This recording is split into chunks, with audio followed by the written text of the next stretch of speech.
there's no reason not to because they already know there's an illicit market in their area, why would a local government say no?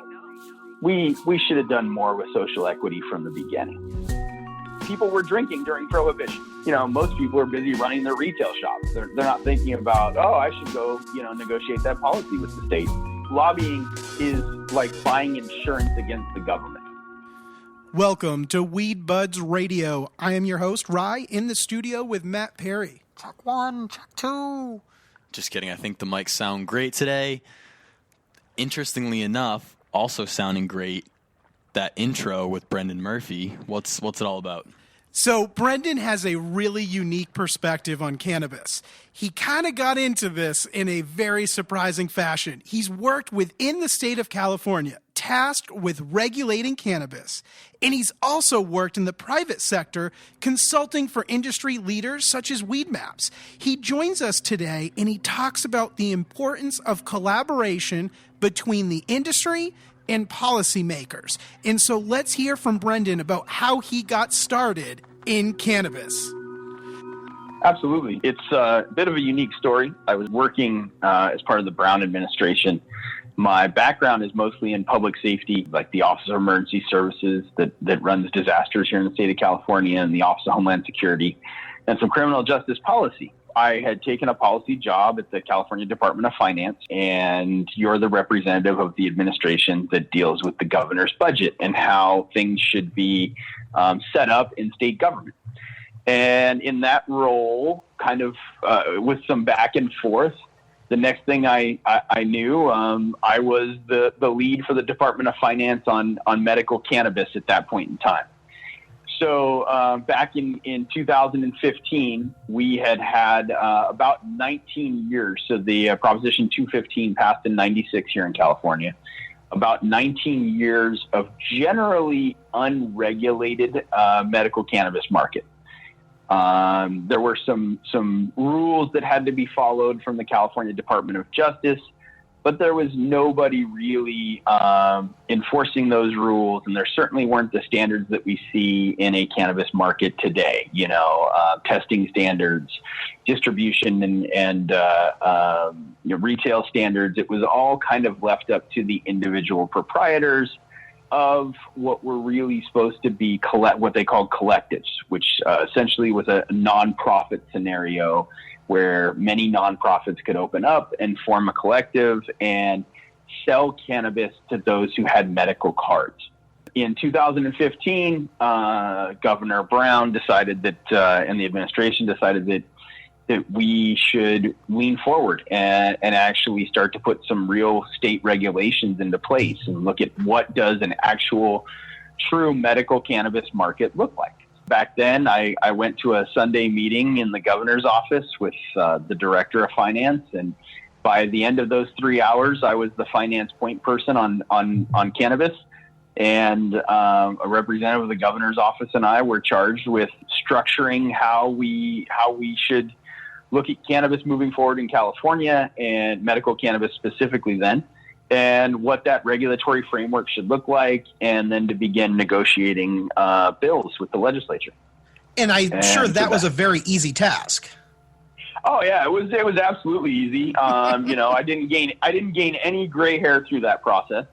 So that's actually how I started in cannabis, and I always laugh and say I kind of fell ass backwards into it, which is true. And once we started the medical framework, and that year, 2015, the governor signed a package of bills presenting what was going to be the medical framework for California.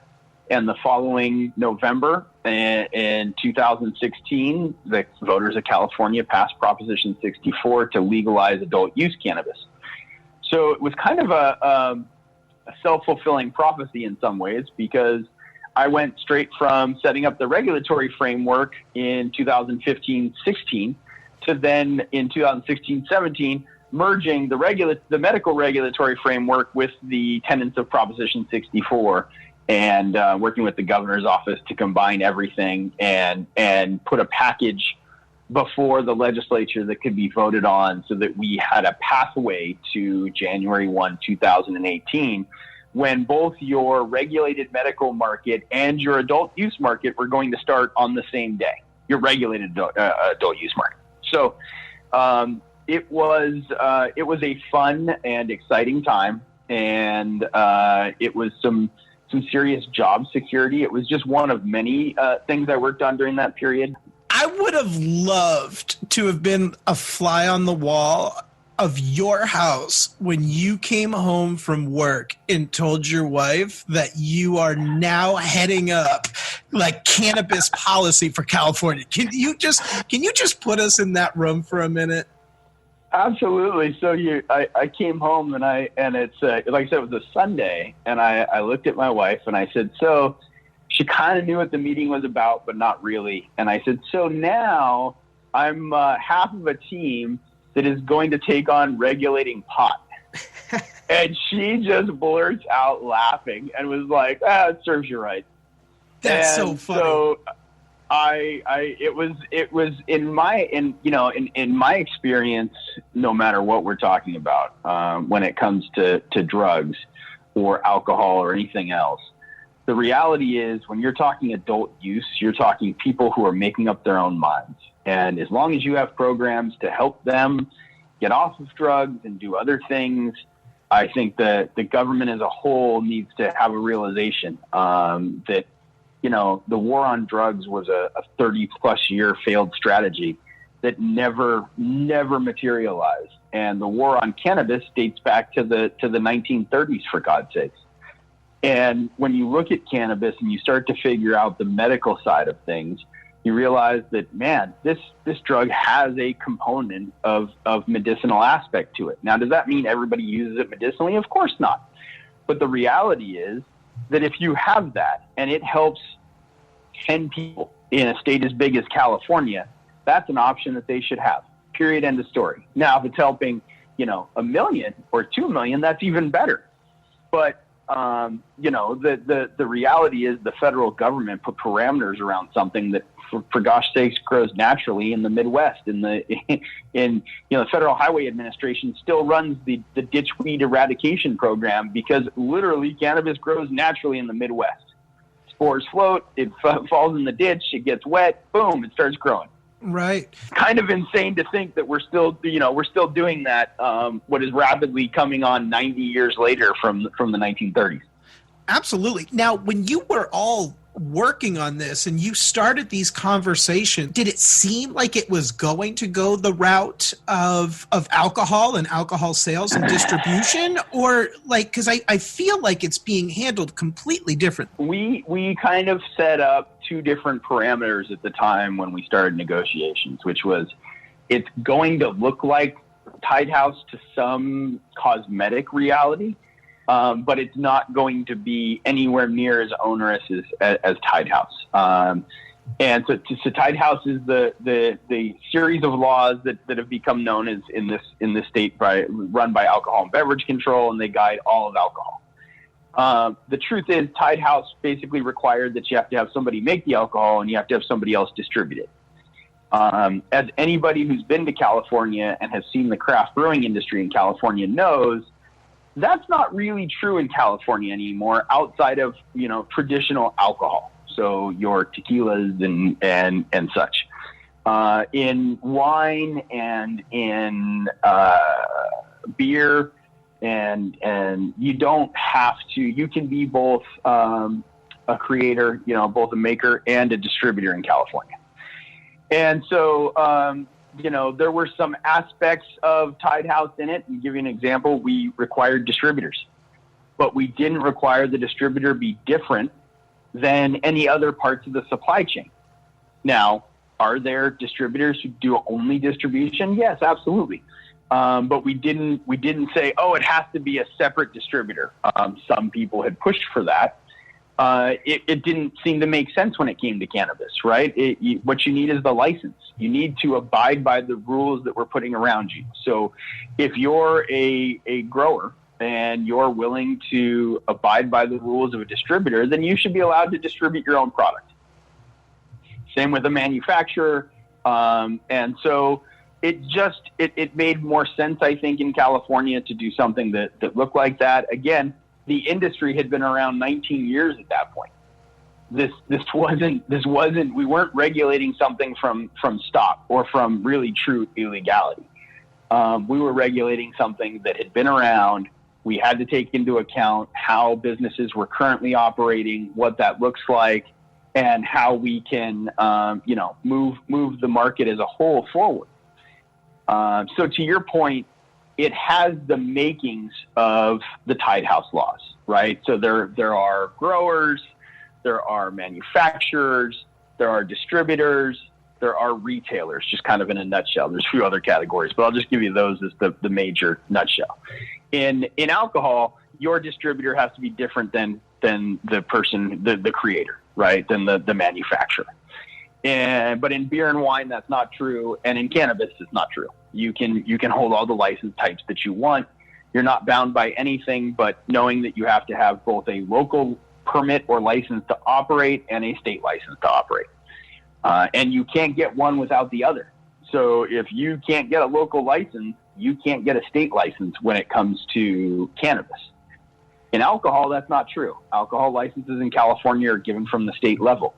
So assuming that you're located in a commercial zone and you have the proper area and the amount of space and some other things that are required, you can open a bar and the local government can't stop you. Or you can open, a restaurant that has beer and wine, in some cases distilled spirits, and the local government can't stop you. They can simply say they put out basically comments while your application is pending with the state that they don't like it for XYZ reasons. But if you've met all the state requirements, the state will give you the license and you're allowed to operate. That's not true in cannabis. That is the biggest difference between California alcohol laws and California cannabis laws. Cannabis requires dual licensure, which has frankly been a drain on the adult use market to date.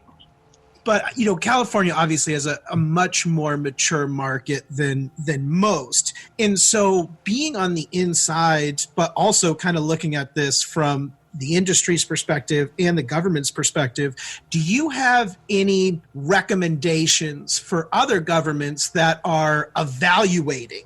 And how do they keep people safe, but also give them real access? I think that's one of the challenges that we're seeing kind of market to market. What's your opinion and kind of what recommendations do you have for those governments? I mean, I think the first thing as far as access goes, and that's been a major piece missing in California, is you have to have an understanding of where your local governments are at almost before you start the state government side. If you're going to allow for dual licensure like California does, meaning that any local government can basically opt out and say, nope, no cannabis retail here.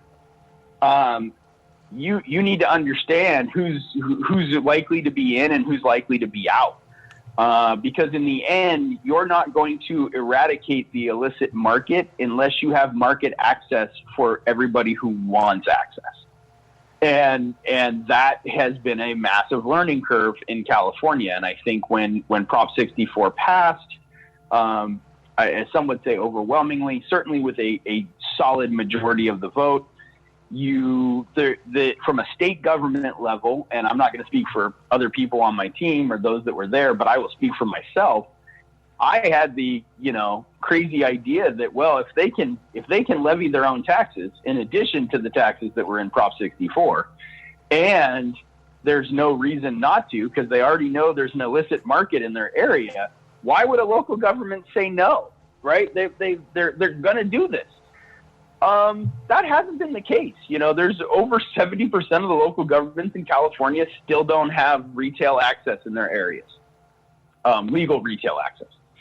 And that has been a major, major problem to eradicating the illicit market. And as you've seen in Colorado and Oregon, you're never going to get the illicit market down to zero, I don't think. I mean, I think that would take many, many, many years. But you can make a significant dent in the illicit market, especially a la Colorado and Oregon to a slightly lesser extent, but you see it in some specific areas in Oregon where they have plenty of retail access. you can make a significant dent in the illicit market with retail access, a relatively nominal tax rate, and I'm, Colorado is around 20%, give or take. In fact, you probably know that better than I do, right? But the reality is it's the access. If you can't get your access level down so that legitimate access is guaranteed for every 5,000 to 7,500 people in your area, you're going to have a relatively robust illicit market. And Colorado's taken some major steps to tick down their illicit market. It's still at a higher rate than I think they thought it was going to be when they passed their measure, but it's significantly lower than what California is at. I mean, California is topsy-turvy compared to that. Right now, the illicit market is bigger than the legal retail market. And that's just simple numbers on where's the legal retail. And your legal retail doesn't have a strong enough foothold. And there's some pretty solid metrics that there were, give or take, around 1,000 or so retailers in Los Angeles on 12/31/2017. That might be relatively conservative, but and I'm going to say greater Los Angeles because it's hard to tell if they were really inside the city or just kind of around the area. But that's just kind of broad strokes. Right now, there's somewhere between 150 and 200 operating legal retail establishments in Los Angeles. Even if we factor in a few of the cities there inside the county that also have legal access, that gets you up to maybe 200, maybe just over. That's nowhere near the access that was guaranteed 12/31/2017 for a medical-only market. So when you consider that, you're not going to chip away at the illicit market. It's like this is not all that different than coming out of prohibition in the 30s. If you hadn't allowed, and you can look to some areas that have blue laws and don't allow purchases of alcohol and those types of things, you weren't going to eradicate your local stills, right? People were drinking during prohibition. This is there were speakeasies, there were ways to get alcohol. That's just the way that it was. And the same thing is true of cannabis. And people were still smoking. People were still using cannabis without a problem during prohibition. And the reality is, if you don't have that access, you're not going to make a dent in the illicit market. And so, one of the things that I really believe for emerging markets is they have to make an access play. They have to understand your market wants legal, safe access. That's why you're voting for it. That's why the polls are the way that they are. That's why a legislature is putting it in, or that's why the voters are voting for it. You have to then put the market in a place that allows legal and safe access. If you don't do that, you're not going to kill off the illicit market. You're not even going to put a dent in it. And you're going to cost yourself tax revenue. You're going to cost yourself headache because there's going, those in the legal market are going to complain about the illicit market. And you're going to cost yourself enforcement if that's what you're looking to do, because we know that the war on drugs wasn't keeping cannabis from people. That's a foregone conclusion. So here you have this idea that you have to regulate access. The next piece is, if I'm a local government looking at creating a new market, I have to keep a nominal tax rate. Your taxes on alcohol in most states are relatively low. And there's no reason that your cannabis tax rate should ever exceed 20%. I think that's actually high personally, but there's no reason for it. Your effective tax rate, given local tax structure here in California in the legal market, can be up in the low 40% rate. Your state taxes take you to about a 35% effective rate. Like any new emerging business, if you overtax it, it's going to be harder for people to compete. And then finally, the piece that I believe has to happen, and we did not push as much for it here in California, and I admit that it is a flaw of mine in hindsight, right? 2020 now.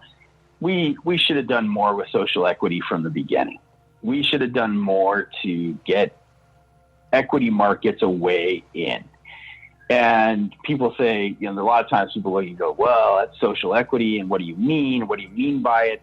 The reality is people of color and Hispanic specifically and African American people paid the price for marijuana laws for many, many years in this country to a greater extent than traditional white populations. And a big part of that reason is just enforcement and the way it broke out. And, I said my background is public safety. I don't believe that it was intentional.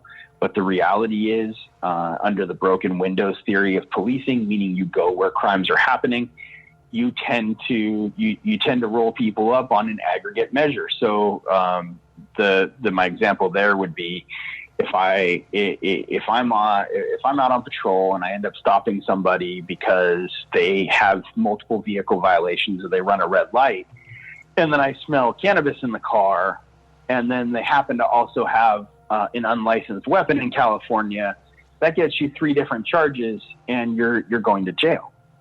Yeah. And cannabis was going to stick with you. There's more cops. There's more chance that you're getting arrested under the broken windows theory. There's more cops put in areas where crimes are happening. So what you have is a social equity model where in cannabis we have a chance to actually incentivize and really do some economic development in areas that had seen a higher propensity for crimes related to the marijuana market. And if you don't put that in the beginning and you don't start that from scratch, you don't have access to traditional banking. You don't have access to loans. You don't have access to these things. How are the people who were most affected or families that were most affected by the war on drugs going to have a chance into the market? What you see is typically companies that are well capitalized from private capital have a way into the market. That doesn't change a neighborhood. That doesn't change any urban neighborhood here in California. And there are some social equity models that have worked to varying degrees here in California, but the social equity program started after I left the government and was, frankly, probably 2 to 4 years too late. The unfortunate part is then when you look back 4 years, you realize, we should have started social equity before we even did the licensing, which is probably true. That's kind of the way economic development works. Those are the 3 to me that if you can't address those in some way as you're opening up a market, you're not going to have the market that you think you will. And as a policymaker, as somebody who is in government and looking from, for lack of a better term, the ivory tower out, my own personal arrogance here was, of course locals are going to do it. It's legal. Their voters voted for it. Why would you not? You get to tax it. This makes perfect sense. Unfortunately, that hasn't been the way it's rolled out in California. And you thought the local level, why wouldn't you do social equity programs at the local level? The initiative and our medical bill both had provisions in there for local agencies to roll out social equity programs. They know their area better than anybody else. Why would you not roll out social equity programs? Because that's really hard. It's labor intensive. But again, ivory tower view at the state level, you just thought, of course they'll do it. This is what makes sense. We in California were stuck a little bit more on the tax rate because it was built into the initiative. So that's been a painful point, I think, for many in the market here in California. I was out in San Francisco and I was visiting some different dispensaries, and the tax rate, I couldn't believe the ticket price on some of the products, just because the taxes, the prices were fantastic and businesses are competitive. But this is something I was telling you earlier about one of our policy advisors, Diane Russell, who worked with the government here in Maine as a legislator and runs CannabisCaucus.org. And she's working on this National Legislative Cannabis Caucus, and social equity is a big part of the framework that she's trying to educate. And to your point, it's something that needs to be built in from the beginning, because it's not really a component that we can build an industry and go back and say, we made a mistake. We need to roll these programs out I think, consistently. And I think that's the hardest part is, getting these policymakers in a room and having those conversations, which leads me to want to ask you, did you all, as the kind of governing body, if you will, how much collaboration was there from the industry and to the industry? Because I feel like,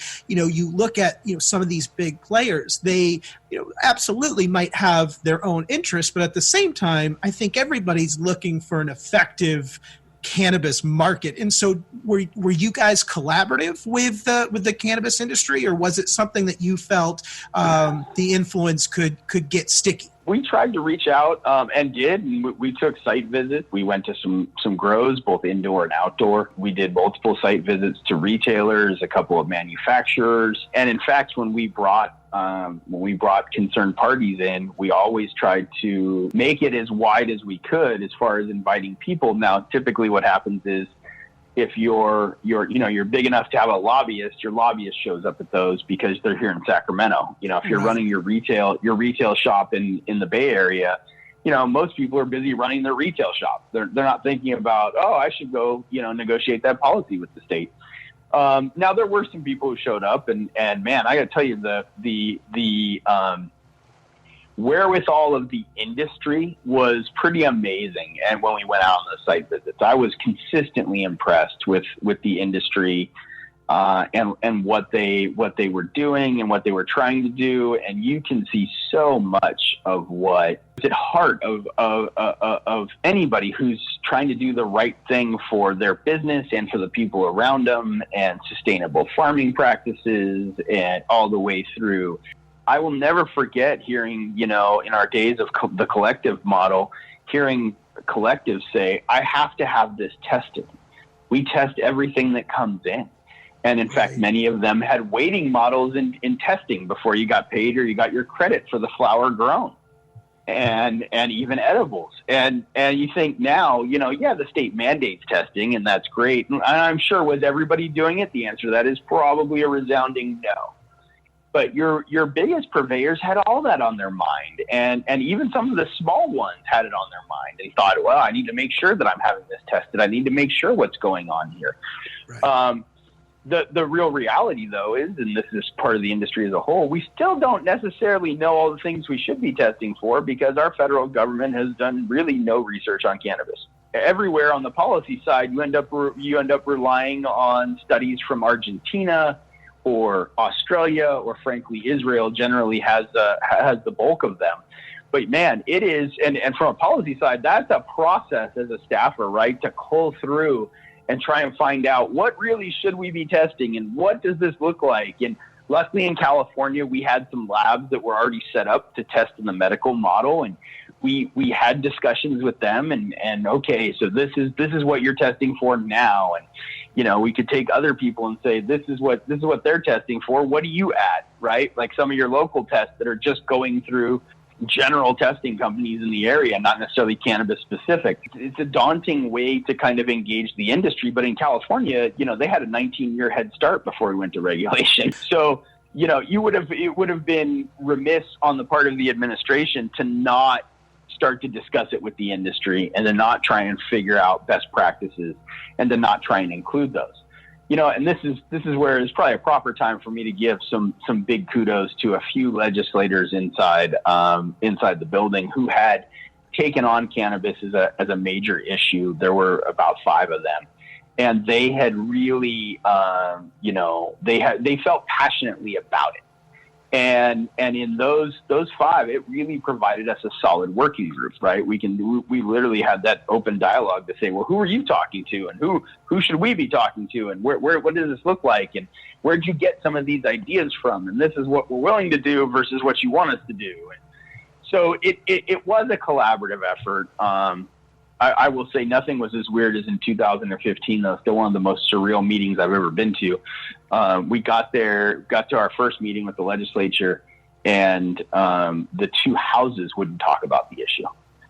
So there was enough animosity, who was lead, who wasn't lead, who deserved credit on bills, that it was kind of this stalemate where everybody's kind of looking at everybody in the meeting, and they all turn my governor's office counterpart and I are like, well, aren't you guys leading the meeting? You're like, I think we are, so we should do this. And that was, that was just the way that all, I mean, frankly, in my belief, all deliberative bodies get to that point at some point. And they hadn't, some of those members had been working for years on cannabis legislation, and it had fallen on deaf ears. And so, everybody had their own feelings about this and that. And the reality was, once everybody saw that the governor's office was engaged, dialogue really opened up. And like I said, we did site visits and we talked about best practices in the industry. And we were lucky that the lieutenant governor at the time, now Governor Newsom, had actually done a report on cannabis. And so we had a report to look at as far as what they saw in their report of what the economic realities look like and some of the good things that should be done, that could be done. And we had, some other think tanks that had also thought it through. So we engaged academia, we engaged the industry, and tried to come up with, a California model that works. I think that's fantastic because I feel the cannabis industry can do more to engage their local politicians and their representation. And I feel that sometimes members of the industry are cautious or concerned or nervous. And I'm really excited that you kind of exemplify this of, no, the government understands that we need to be participating within the market and seeking out guidance and collaboration, because at the end of the day, the goal is safe and reasonable access. And one of the things that you had mentioned is, the lobbyists, for some of the, larger purveyors of the industry. And, I think that sometimes lobbyists, it's almost, there's a bad stigma, just like there is with cannabis. But at the end of the day, lobbyists, it doesn't need to be a bad term. It can be an activist for your business, an activist for the industry. And so can you talk a little bit about, how these different venues, lobbyists, can kind of help shape policy, but in a really practical approach? Yeah, so lobbying as a field is kind of interesting. And I have a friend who gave me this analogy a few years ago when I left the administration to have kind of a quasi-lobbyist role. And he said, look, lobbying is like buying insurance against the government. And I said, well, what do you mean by that? He says, well, really, what I tell my clients is they're paying a lobbyist because they want somebody up here just in case government or policy or whatever shifts either for them or against them in their particular field. They want to be able to adjust. And so lobbying, when it comes to especially a regulated industry like cannabis is going to be in every state that takes it on, is really a way to help craft policy on your behalf and to help explain the policy that's being discussed to you. And it is essentially an insurance policy on the things that you do as a business hopefully don't get left out of the market as it moves forward in a regulated environment. And additionally to that, it moves in a coherent and strategic fashion. And so, lobbyists tend to spend a significant portion of their career working on policy and different policies in different fields and different areas. But the reality is that lobbyist allows you to have kind of your way in if you're a typical business. As I said, most businesses aren't leaving their day-to-day business to go negotiate policy with the governor's office. That is why you hire a lobbyist. And lobbyists can quickly, ask you some key questions, learn your business, and then can go sit in a meeting for you with a governor's office or a representative, and then come back and tell you, well, this is what was discussed, and this is what they're thinking about, and how would you feel if these things did X, Y, or Z? And you can have this dialogue and have input to the policy process without having to drop everything, like running your business, and come up, in this case, to Sacramento. And so, that lobbying idea is really an advocate on your behalf with government. And many times things are going great, and frankly, businesses feel like, oh, I probably don't need a lobbyist right now. Everything's fine. But in a heavily regulated environment, I say this as somebody who used to, be a part of the heavily regulated apparatus. You never know what one bill changing can then do to your business, right? One change in solvents used in manufacturing, one change in X, Y, Z. And the next thing you know, you don't have a lobbyist and the State Department is running regulations on it, and you realize that now your process has shifted.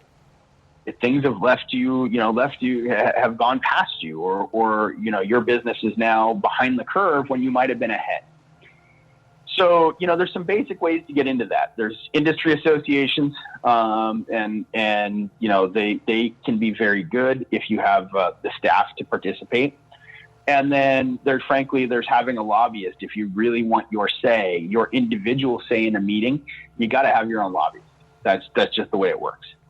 And whether or not it's fair, whether or not the way democracy is supposed to be, those are all discussions for probably another episode. But it is the way that you get in the door, and most companies don't have especially in the cannabis industry, don't have the ability to hire a permanent government relations staffer who's focused on just one market. Sometimes they do, but most of the time that staffer is also handling local government relations, state government relations, maybe multiple jurisdictions. If you have, especially on the east side, when you're operating in more than one local jurisdiction, that also doesn't mean that you know all the right people at the state level.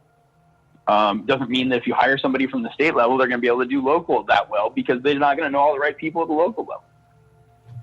So yeah, it is an industry that's interesting. I do love that analogy of you're just buying insurance. You're buying insurance that your business is going to have their say, and if things are changing, they're going to know about it before they actually change.